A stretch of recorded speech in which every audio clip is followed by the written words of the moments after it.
Friends, today's subject I think concerns all of us.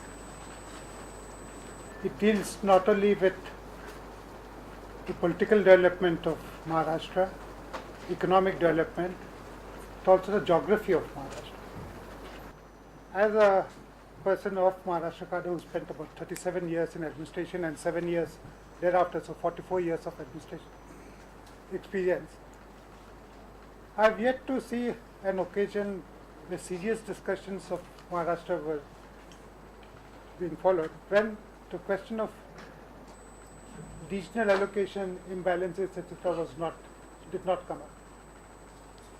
Every project, wherever it was, whether in Marathwada, Western Maharashtra or Vidarbha, immediately questions were raised, what about the other regions? And many times these issues transcended political affiliations also, party affiliations. And ultimately, there was a strong, the issues had various facets, question of regional boards, powers being given to the governor, etc. all came up. The Dandekar committee, of course, was, gave the backlog figures, etc. And since that their phase was over, government appointed the committee under Dr. Kerikar.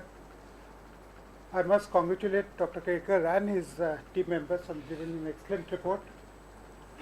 But ultimately, the success of this will depend on what the people of the state, of all the three regions, feel, what is the outcome of this whole exercise. The summary of the report gives broadly an outline where the approach of the committee that is indicated. This we will request Professor Pethe to give that, and then we will come to the regional views, Vidarbha, Marathwada, rest of Maharashtra, three different speakers. We will come to them one by one, they will come. And then we will take three important sectors, water, agriculture and industries.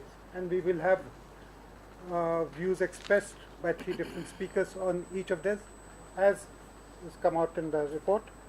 And ultimately the governance and political economy, which Professor Suraj Parshekar will start. Yeah, Mr. One of the major points of departure of this particular committee, and I'm going to talk about the overall approach, is to first of all move away from the backlog mentality to change the grammar of discourse, and hopefully it permeated through the entire report in its substance and was not just a linguistic change. We made this into a outcome oriented kind of an approach. We quickly realized that growth acceleration was going to be the centerpiece of what we were all trying to do. In doing this, we also recognized that Maharashtra, since Dandekar's committee met and deliberated, had undergone a substantive change. The role of public sector had been diminished, and therefore, if you wanted to have growth acceleration, then it had to be done through policy incentives, through policy reforms, through institutional building and so on. So it was not just about resources alone, which is the first thing that we all recognized, that there was the great part about governance and politics that was really at the root of the problem that we were facing. The approach that we took, the committee took, was knowledge-based and participatory. One of the other important things of this report is the sense of realism, that how it could be done in a dynamic fashion, the strategic paths and so on, by looking at the resource envelopes that are available. And in doing so, Antyodaya was the principle that guided us. As far as the vision for Maharashtra was concerned, we were minimalistic. We said that eradication of poverty in the next 15 years, significant reduction by half of the distance between regional per capita incomes and growth rates convergence is what we saw Maharashtra being at the end of the 15 years for which we have chalked out the game plan. We follow a multidimensional two-track approach. The two tracks have to deal with, first, we said that whoever was in Maharashtra, wherever she was, in a normed sense, there would be equalization of public goods and services. Equalization of public goods and services, and then we went on to work out what these public goods specifically were and what these norms were. Specifically, we talked of, there were no surprises here, there was water, there was education, there was connectivity, there was power, there was credit. The second track was from the growth acceleration point of view.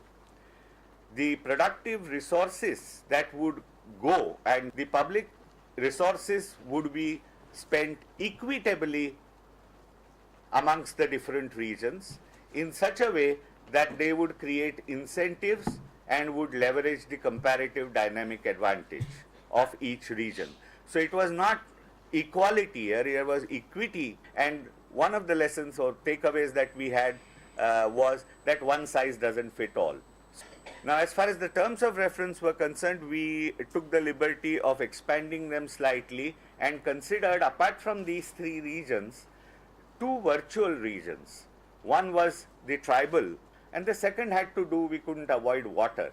We also took special care to look at the natural resources and forests and introduced a principle of ring fencing of resources with additionality, wherein we tried to take away the focus from irrigation completely to a water resources kind of a view, and we drew timelines of 5 years, 10 years and so on of what could happen in the water sector. These are some of the other dimensions that we talked about. In terms of institutional changes, our approach was that we have asked for setting up of a statistical board because these were difficulties that we had. You can't talk in the vacuum. We also found that we had to commission ab initio a whole host of studies. We also have stressed the role of the central government. Regional imbalance is not just a matter of the state, it is equally a matter and a concern should be of the center also.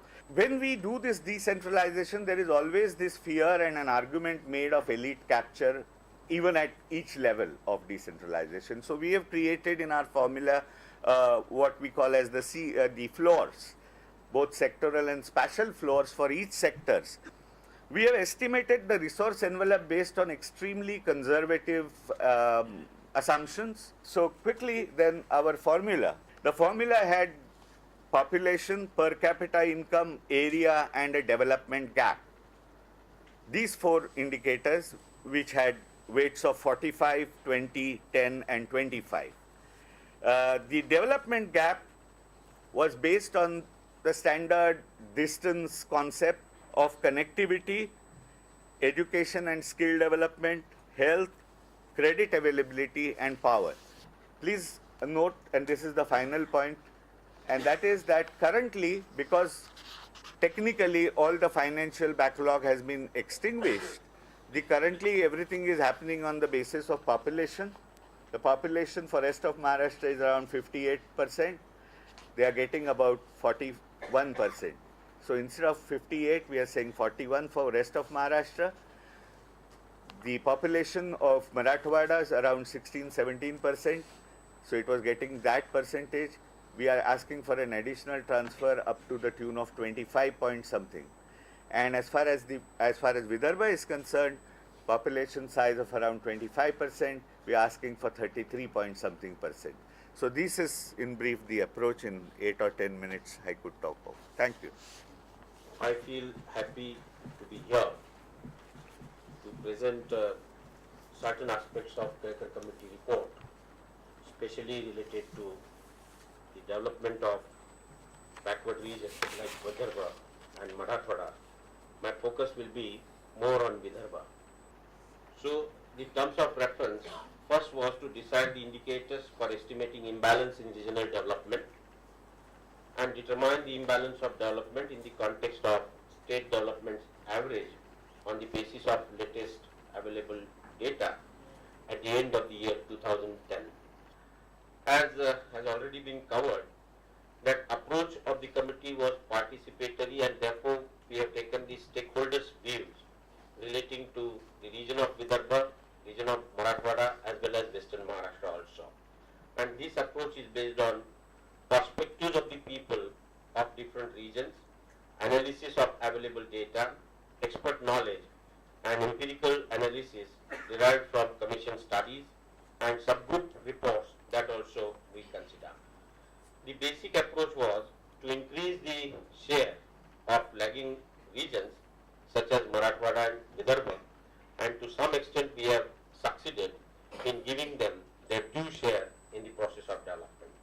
Along with that, institutional reforms as well as governance reforms also, they are suggested in the committee's report. The basic departure is from focus on physical inputs and financial allocations alone, greater focus on outcomes, monitoring of outcomes, policy and governance reforms, and primary focus is obviously on development gap. What is the trends of lagging regions that I think would be important to discuss? That low and unstable growth rates of agriculture sector, that is what committee has pointed out. Inadequate flows of private investments, especially in backward regions, that is also considered by the committee. And infrastructure deficit in terms of assured irrigation, connectivity and quality of power. Along with that, of course, low level of governance, lack of resource flows from public and private sector, and low human development index, especially of backward regions of the state.